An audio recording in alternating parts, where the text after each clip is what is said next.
first up, I want to give a quick plug for the new report from the Electric Vehicle Council, which is the industry recap for 2023.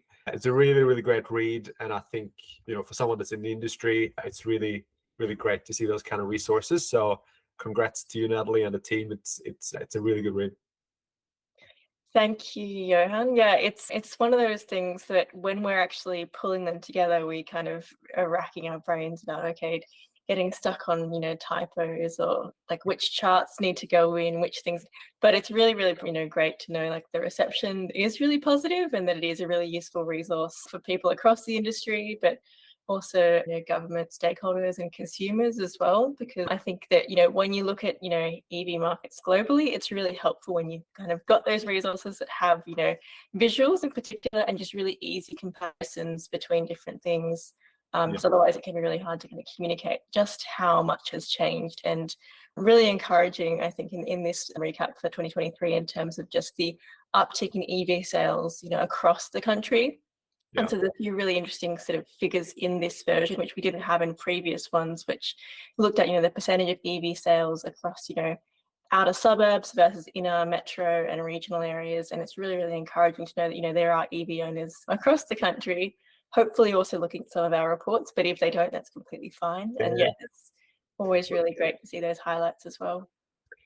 Speaking of which, and I interested, what's the sort of key highlights if you were to perhaps let people know of some of that maybe it's relevant both to Australian audience, but maybe overseas as well? What's happening in the market in Australia? Yeah, no, definitely. So I am going to try to recall the numbers off the top of my head. It's always tricky because I hate being wrong. So if I am wrong, apologies in advance. But basically, what's really great is that, and these aren't sort of new numbers in the sense that we've seen them kind of track throughout 2023, is that EV uptake in terms of the market share of new light vehicles sold across Australia in 2023 is at approximately 8.5%, which is really, really encouraging, because if you compare that year on year to the 2022 sales, we were at 3.8%. We were celebrating 3.8%, right? Because it was still double the year before. So looking at 8.5 is really, really exciting. And then if you look beyond just the vehicle sales, you can look at the share of fast and ultra high powered charging sites that have actually been stood up over the last 12 months. And yes, since then, so since the report kind of was finalized towards the end of 2023, there's obviously a bunch of new sites that have obviously been powered up, but we're trying to obviously track just what's been happening within that 12-month period. And so we saw a 75% increase in terms of the new chargers on, I guess, routes across the country. And so it's really encouraging. And a lot of those, obviously, you have some really high-powered charging sites. There's obviously a bunch of other AC charging sites or sort of more, typical destination chargers and a whole bunch of things like that have obviously been set up. There's too many of those to count. So we weren't kind of able to capture some of that granularity in this report, just because it's just going to become an overwhelming exercise to kind of fact check and do all of that analysis. So we're trying to keep it to kind of the high level numbers. And what's really great, obviously, is that when we're looking at those locations, the majority of them are also multi-bay sites as well. So it's not just going to be for one car to sort of charge and then go on their way. You've got obviously a lot more infrastructure that's coming online and is going to continue to come online over the next few years as well. Awesome. And it's good to see that there's less and less excuses to have range anxiety too, because I think some people it's a genuine thing to perhaps not know or not think that you're going to be able to get wherever you want to, but it's becoming easier and easier to do that. And it's good to kind of see both the fact that there's a lot more ultra fast charging and fast DC charging, but I think also like diversity in general across charging is obviously a very good thing. And yeah, it's awesome to hear. Now, I'd love to dig in perhaps a little bit into your background and some of your history. You got a really interesting career history. I've found in my research. Worked across different parts of Australia, both in WA and Canberra and obviously New South Wales, and kind of across a bunch of different areas too. That might be a bit unexpected, but might actually be really useful. I'm not sure. You've been in law, financial services, through the carbon trading. Been with the EV Council, I believe, for a couple of years or so. Can you tell us a bit perhaps about your career history, maybe how some of those experiences have shaped you as a person and professional? Yeah, no, absolutely. And we could spend an hour talking about my own kind of career path and why I'm here today in the EV space, working in policy in particular. But yes, no, I've had, since I sort of finished university, I've had quite a diverse range of different work experiences, and they've all really taught me a whole range of different skills and things. And one thing I think that sort of ties them all together is just my love of learning. So I've, when I kind of get on a new role or a new sort of task, I will absolutely kind of go all in and try to figure out all of the little things that I didn't know before. And so that's kind of what's been kind of keeping me going in terms of trying new experiences. I think I finished my studies, obviously, so I have a law background, and I knew well before I think I even finished the degree that I wasn't really going to be a lawyer. It was something that I thought that I wanted to do when I was sort of 15, but quite quickly it became apparent that it wasn't really what it kind of turned out to be, or what the kind of career path that I was really looking for. And it's partly because of, I think, the things that I like doing and the sort of variety of things that I wanted to be doing, but just in terms of obviously just the type of work as well. And so I initially did start out in sort of more of that law space and looking at, financial services and sort of in the reg space in terms of investigating financial crime and Ponzi schemes and a whole bunch of things. And I don't know if there are any kind of scandal or true crime enthusiasts out there, but yeah, there are some really interesting, I guess, topics to dive into in that space as well, in terms of looking at things and diving through databases of evidence and all of that. But ultimately, I wanted a bit of a sea change. And so the last couple of years has definitely been a bit of a kind of transition away from the financial services and reg type of work. And a huge driver in that was probably the pandemic, I think, just because I think for everyone, it was a bit of a kind of moment of kind of reckoning of okay, well, we've got a long career ahead of us. What do we actually want to be doing with our time when we're locked down and unable to kind of go outside? And what kind of things do we want to be looking at on our screens when we can't do anything else? And so I've always kind of had this passion for the environment. So I decided, okay, well, why don't I do something about that? So that's kind of where I am today. And I also have a huge love of tech as well. I'm a very much kind of a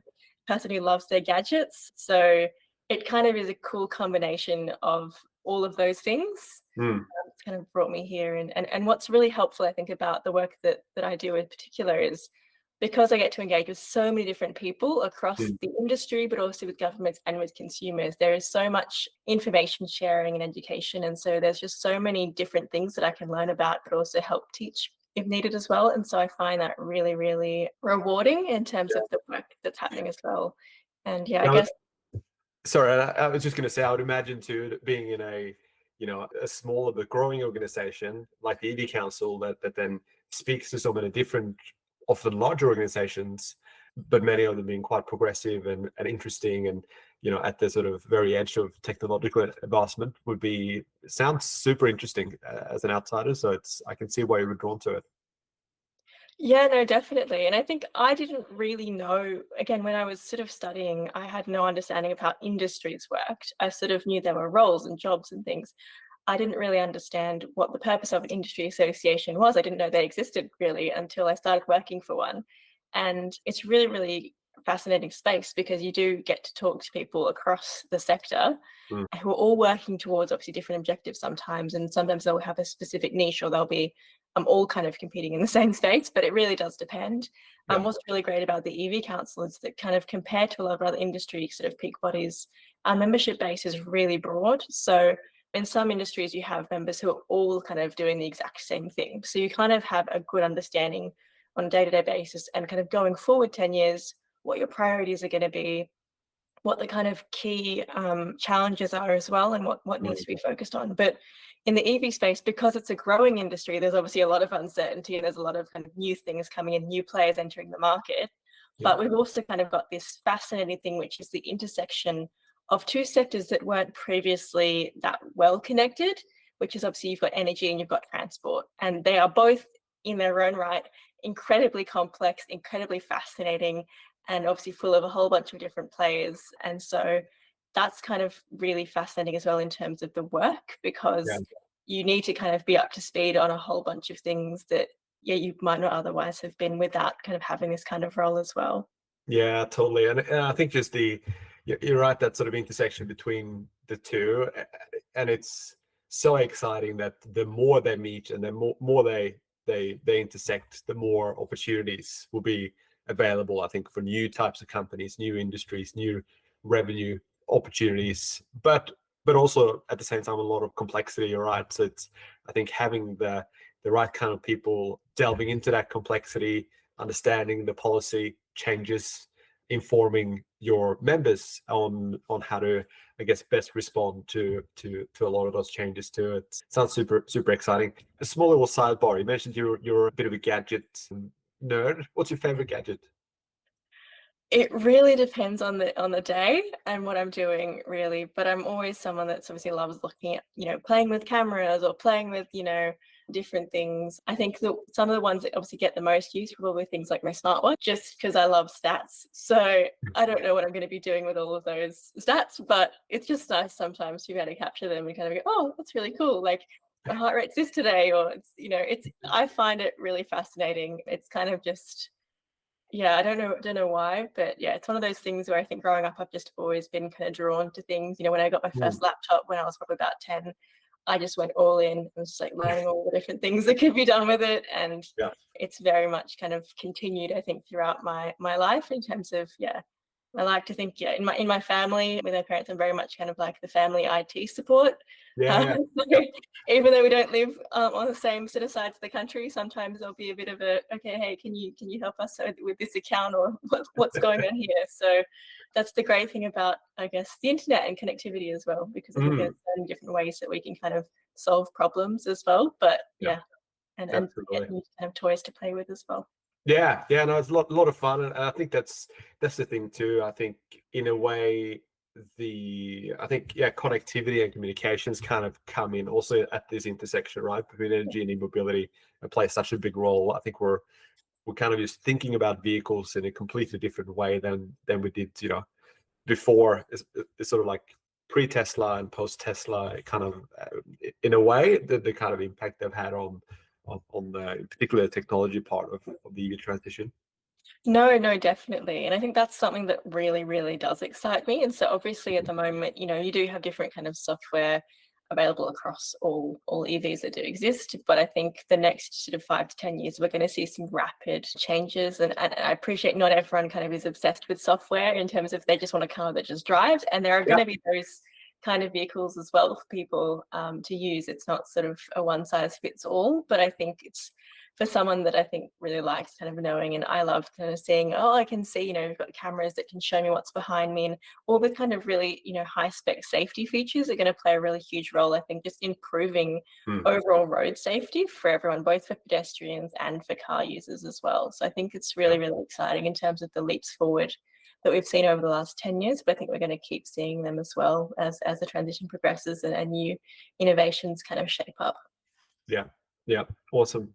Hey, a slightly different question here. So I'm originally from the Swedish-Norwegian kind of border. I've been in Australia for about 15 years or so. What I've seen, obviously, in Norway, I mean, I think Sweden's doing well too, but Norway is kind of this case that everyone lifts up as the example for many, many good reasons.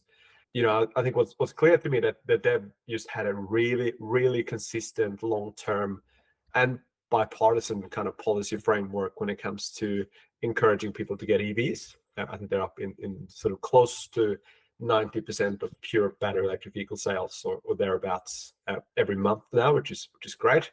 Maybe a little side plug: Australia EV sales is more than Norway, even though we're just sitting at that 8.5%, which is pretty exciting. But what's your reflections on Australia's policy landscape up until this point, and perhaps when you compare it to a place like Norway, maybe even to New Zealand?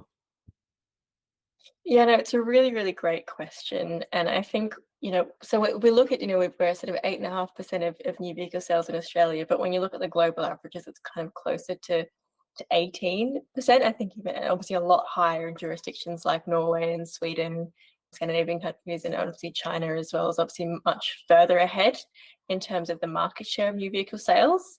And a key driver in that has been that long-term policy setting, providing certainty for both infrastructure investment, but also for those who are kind of looking to purchase new vehicles. So from the consumer end as well, there's, you need to have those drivers to kind of support the market. And that's really going to be important if you do things like if you set, sales targets for EVs, as a lot of the state governments in Australia do have, which is great. You also need to have the policy mechanisms in place to actually achieve those targets, because otherwise they're just aspirational goals with no actual way of accomplishing them. And so in the past, obviously, we've had a range of different approaches taken across the country. Until recently, there wasn't a huge level of federal government involvement in the EV space. When you look at kind of the last 5 to 10 years, that's where state governments very much stepped in and provided, strategies and targets around EV uptake and the provision of, funding for infrastructure, as well as purchase incentives, because at the moment, having those upfront purchase incentives is a huge way to help drive demand for EVs and get them into the market so we can actually scale a secondhand market once those EVs are then obviously available for resale in coming years. And so there's a lot of different things that all kind of work together to help support a stronger EV market. And so what's encouraging, I think, in terms of where Australia is at now, is that we have come a long way. We're still, in global terms, lagging a bit behind. But, things like having the new national sort of EV strategy that came out last year was really obviously a great step in terms of just saying, hey, the federal government has made this a priority.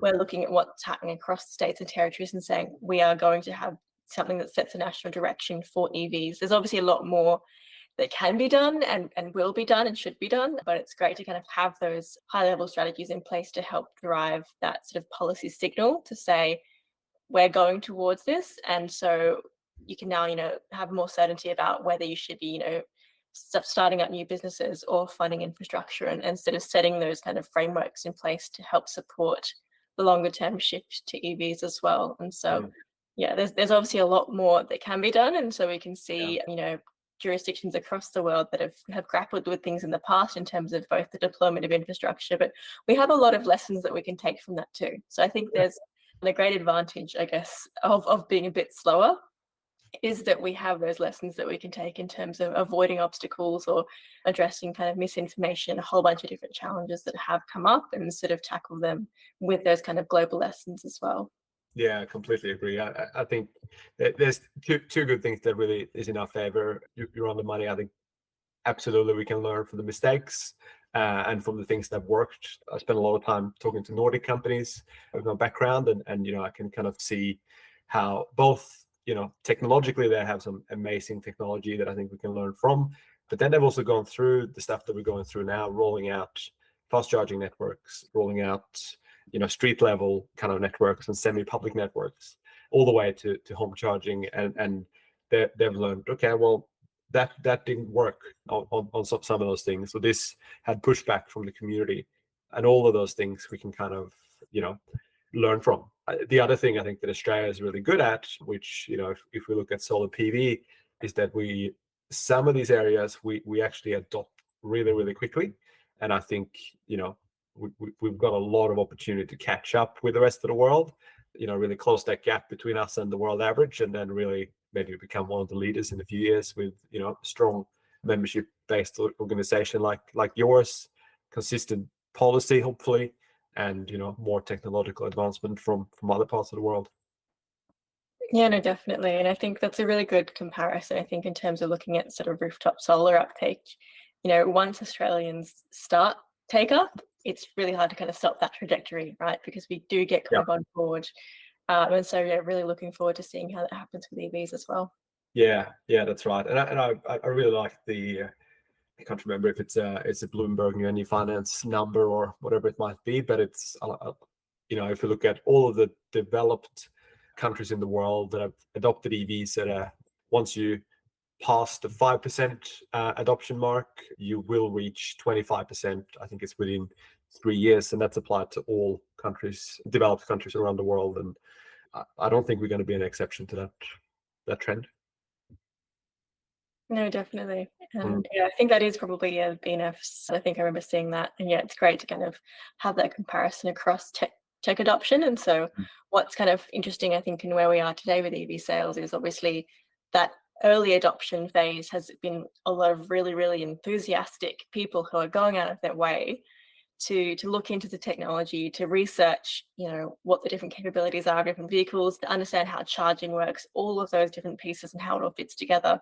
There's obviously a few more hurdles in terms of addressing kind of mass adoption, just because of the nature of EVs today, and sort of because they're novel, not to the global market, but maybe to Australia, just because of where we are, right? So Yeah.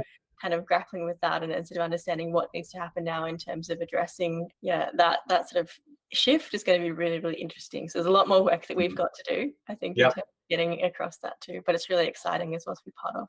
Yeah, totally, totally. And I think too, you touched on before how the states up until recently have kind of been forced to lead in this space in the absence of the federal government previously. And it's just really interesting because as great as that is, and I think a lot of states have done a really good job at coming up with incentives and structures to encourage adoption. I think for those global OEMs and global manufacturers of cars, it's not good enough to kind of see, I think, state-based kind of efforts. I think they need to see a cohesive long-term action plan, and it's super exciting and encouraging to see that we now have that through the electric vehicle strategy.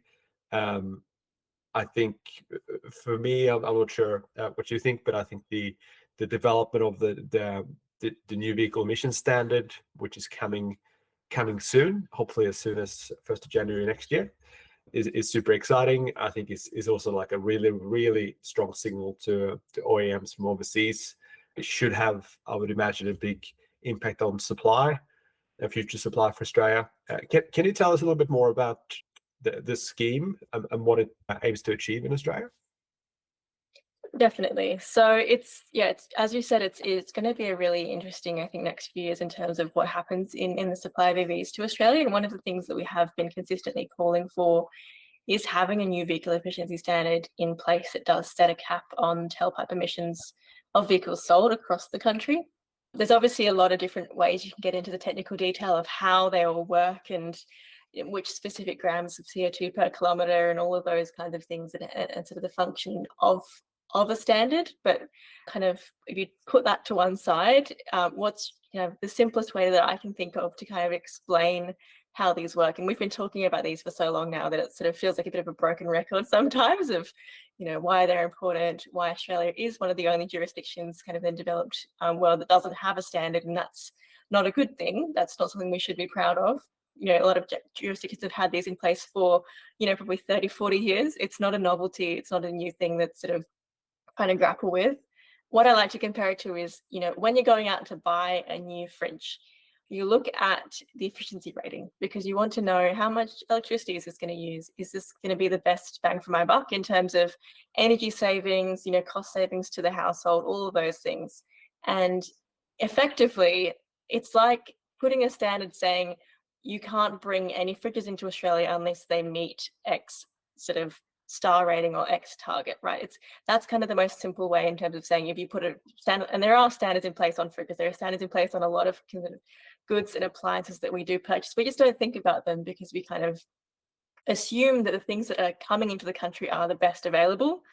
And I'd love to assume that for vehicles as well, but unfortunately to date we haven't had these kind of rules in place. And so what's going to be coming is obviously having a standard that does that for vehicles. And it's sort of, I guess, instead of saying this is how much electricity that this car can use, it's going to be about this is the emissions that it can, is permitted to pollute. And sort of there's these caps that obviously come down over time to sort of make sure that we continue to improve the technology that it comes into the country. And the benefit for that is obviously we have then less air pollution on our streets, we have less climate change related CO2 emissions as well over time. And we also reduce costs for consumers. So those that are especially going to be driving, the number of new petrol and hybrid vehicles that are going to continue to be sold over the next decade, it's important that they are the most efficient available, right? So not everyone might buy an EV, but people who are buying these petrol cars shouldn't be spending what they're currently spending on petrol, right? Because it's exorbitant, so you want to make sure you have the most efficient vehicle. And so to me, it's obviously a huge positive. There's obviously a lot of noise out there in terms of, what a standard is, and a bit of misinformation, I think, in terms of the impact of these kinds of standards. But I think when it comes down to it, it's like saying, if you're against this standard, then you're basically saying we shouldn't have the best fridges in the world. Like it's one of those really strange ones where I don't know how you can possibly argue against the introduction of something like this, because it fundamentally makes common sense. So yeah, we're looking And forward in to hearing. particular, also, right? Sorry to interrupt. Isn't it true also that a lot of these companies have already developed the technology to meet, similar schemes in other parts of the world? So when you say that, it's going to become more expensive for, to have utes, for example, or perhaps some of the SUVs we see in the market, isn't it true that many of those models might actually already have a petrol or a diesel model that's been made more efficient to meet the demands of other parts of the world anyway? Yeah, no, definitely. And it's something where, the key challenge that we've had when we speak to some OEMs is the fact that there is supply of these vehicles globally in terms of across a lot of segments of the vehicle landscape. But because Australia is a small market and it's a right-hand drive market, having a signal to your headquarters to say, I need to bring these cars to Australia, I need to bring these vehicles to Australia, is really hard without a regulatory mechanism in place, because you can say, well, we don't have to do that. It's not commercially, it's not going to make sense to do that unless you actually are required to. If you've got a regulation in another jurisdiction that says you have to do this, then you're going to prioritize that market before going to another market, which is going to have less of an impact on your business. So there are a huge bunch of, I think, different reasons why that is the case. Obviously, there are going to be sort of some areas across, the manufacturing of vehicles that's going to continue to improve as well. And that's the point of these kinds of rules, is that by having global consistency in these, it creates a more level playing field, and manufacturers more incentivized to obviously develop new innovations in their technology as well. Yeah. No, that's a very good point. Because I would imagine too that today it kind of means that if you're car manufacturer, call them ABC, and they have car manufacturing plants all over the world, some of them, might be up to scratch with, most of the world's requirements, but perhaps they have one factory that pumps out vehicles that are not particularly efficient, and maybe those are the ones that get supplied to markets like Australia where there hasn't been any rules in place. And so we essentially become this kind of dumping ground for those vehicles. And the only reason perhaps why that particular manufacturing facility still exists is because there are some laggards that don't necessarily care about those emissions reductions. So I think I can certainly see why some manufacturers might be a little bit upset, and it might have an impact on certain specific manufacturing sites, and it probably will drive change. But by the same token, those manufacturers should have anticipated this change many, many years ago, as opposed to keeping some of those technologies out there for longer because there were places like Australia. So I think in a way, it feels a little bit like, whilst the implementation now of the NVES is going to be fairly quick, I don't think it should come as a surprise to anyone that it's coming and that it's reasonably ambitious, because we do have a lot of catching up to do, right? Yeah, no, and I think that's a really good point in terms of it not coming as a surprise, and it shouldn't really come as a surprise, because when we actually look at the trajectory over the last sort of decade or so, there have been sort of steps just to bring in one of these standards on numerous occasions on both sides of politics. So it's something that is not novel even within Australia, right? And then you look at what's happening globally, and like these things have been in place for such a long time. It is something that it's not surprising in terms of the fact that we were going to bring one in. It's sort of, it'd be more surprising that we didn't, to be honest with you, because I think it's really difficult to justify not having something like this in place, particularly if you do have things like economy-wide emissions reduction targets, and then you say, oh, we don't need to have a rule in place for the transport sector. That doesn't really make sense to me.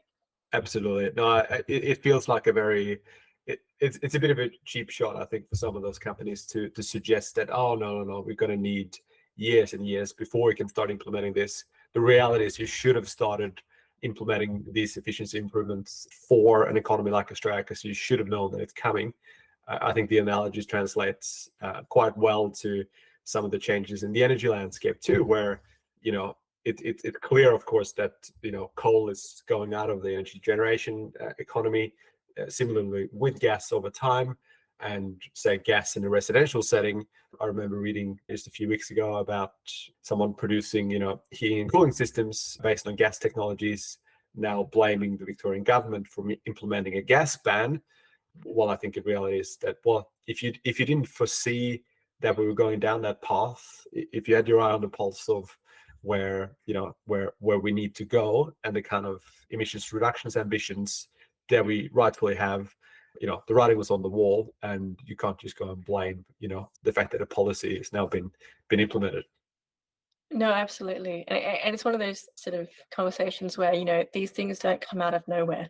They don't sort of exist in this vacuum where someone just decides one day that they're going to introduce something. This is, years and years of people working on this space, people with a lot more expertise than myself as well, who spend a lot of time in the weeds looking at mechanisms and how they actually need to function, all the technical detail. And it's not something that people kind of wake up one day and think, this is the new announcement that we're going to make and it's going to have a huge impact. It's looking long term about what's required in order to meet sort of long term objectives around climate, but around a whole bunch of other things in terms of energy costs and a whole bunch of other areas as well. So it's as you said, it's not a sort of novel thing that people come up with. So if you didn't realize, then I think you need to be kind of reading up on what's been going on, because otherwise, you're kind of missing out and you may be making the wrong sort of business decisions as well. So. Yes, and I would imagine too that big changes in Europe, for example, indicating that ICE cars aren't necessarily going to be around much beyond 2035, should probably suggest to those companies that Australia and other parts of the world are going to have to follow. I hope they don't see that as a surprise either. We'll see.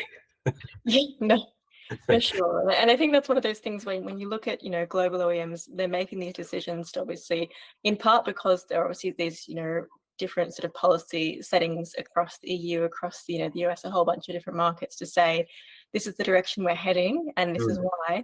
But the investment that's going towards EVs and more efficient vehicles is happening for a reason. And so we would expect to see more of that, not less of that.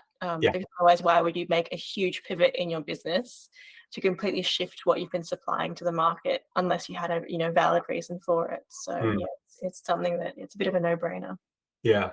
Hey, talking about car manufacturers, obviously this policy created a fair bit of noise out there in media, in particular around the Federal Chamber of Automotive Industries and I guess their submission in response to the scheme. They were not particularly happy, and were suggesting that this is going to become a very, very expensive exercise for people with utes, and had perhaps handpicked some of the figures to represent in that. I thought it was very encouraging to see both Tesla and Polestar take some pretty big stances there and actually quitting the FCAI, and then Volkswagen, I believe, leading the policy making committee as part of FCAI. What's your reflections on, I guess, the whole saga, or perhaps on those developments? Yeah, no, it's definitely kind of been a bit of a crazy couple of weeks in terms of both just kind of finalizing that consultation on the new vehicle efficiency standard and all the kind of media surrounding that as well, and some of the different things that we've been seeing, which is, sometimes helpful, sometimes incredibly unhelpful in terms of the the sort of numbers being put out there, and sort of, won't comment specifically on that. But I think what's really, I guess, important is that, and we've seen this globally as well in terms of the tension, obviously, across different jurisdictions of, okay, well, reputationally, it's actually quite risky to stay aligned with entities that don't represent you and don't represent kind of something that you are committed to in terms of, a mission for cleaner transport. And so it's really important, I think, just to recognize that when you're putting statements out, or when you're kind of taking specific positions, why is that the case? And does it actually make sense for you as an organization to be doing that? And are you aware of, I think, what the impacts might be? And so I think we've seen, obviously, entities leave organizations in the EU because of the same reasons, because, they were pushing back on standards that were going to improve the market overall. And I think it's something that, it's need to be mindful of, I think, where you are at this point in time and going, do you see the writing on the wall about, what the future is? And do you move with the future to where, what's going to be obviously, a better, more, viable future for both EVs, but obviously just more efficient vehicles and provide those kind of cost savings to consumers? Do you move towards that? Are you going to be forward thinking, or are you going to kind of stay stuck in the past? And I think that's just ultimately a decision that every organization has to make. We've seen that across the energy landscape. We've seen that across the financial space, the amount of pressure that is placed on corporates to kind of put the money where their mouth is and to actually, say, well, we are committing to these targets. And that means that everything that we do, and in terms of the associations that we make, have to be aligned with that trajectory, because otherwise it's inconsistent. It doesn't create good shareholder value, because you're just creating, strange pathways to confuse people. That doesn't help with investment certainty. So there's a whole bunch of different decisions that have to be made behind, when you go out with specific positions. And I think the huge thing is that if you are doing that, you have to have evidence to back it up, and you have to be confident that it's based on the data, it's based on the up-to-date science. You can't kind of just put things out there hoping that you can create a storm around things to have an impact. I think it's really, really important that, and that's a lot of the work that we do. We try to make sure that we are looking at the most up-to-date climate science, but also just generally like looking at the market as a whole and what is actually going to be viable and what makes sense based on what we have available today. And so it's just really important, I think, across the landscape. I think we see, obviously, and we can speak about that further as well, is that, the amount of misinformation in the sort of EV space or tangential to that, and the kind of barriers that exist around that. And once you look at the data and once you look at kind of the facts around things, it's much easier to kind of go, oh, okay, now I get it. Yeah, absolutely. Interesting. I think, it's good to hear that you kind of get your information and data from a bunch of resources. I would imagine that one of them too is listening to your members and other people with an interest in the EV landscape. I just want to bring to attention to people that there is currently an EV ownership survey going on. I think it's open for another week or two. Is that something people can find on their website? And what's the survey about? Yeah, no, that's actually a great segue to some of the work that we've been doing. So and I think I mentioned this before, is that because we've moved in the EV space from these early adopters and enthusiasts to, what we now see is a huge sort of getting sort of to 30% market share of EVs, and the amount of work that needs to go into that. And so a huge part of that is obviously building awareness and education around EVs, because not everyone's going to have the resources to kind of go and spend hours deep diving on YouTube or watching a whole bunch of different things about how they work and which one was the right thing for them. And so in terms of kind of debunking myths, a huge part of that is obviously talking to existing EV owners about their experiences and getting data to back up, what you're talking about in terms of, how far people are actually driving, what their experiences have been with charging infrastructure to date, whether that's their home charging solutions or public charging networks when they're going on those road trips. And so this survey is a collaboration with the University of Sydney. And so those researchers are helping to back us up from the data analytics side of things, which is very helpful to me in terms of not having to go through sheets and sheets and sheets of data and cleansing and validating all of that. So it's really, really encouraging. And then they've obviously helped to build the survey as well. But yeah, it's open until the end of March. So we've got sort of, about a week or so left to get that in. There's obviously, about 15 minutes worth of questions in there.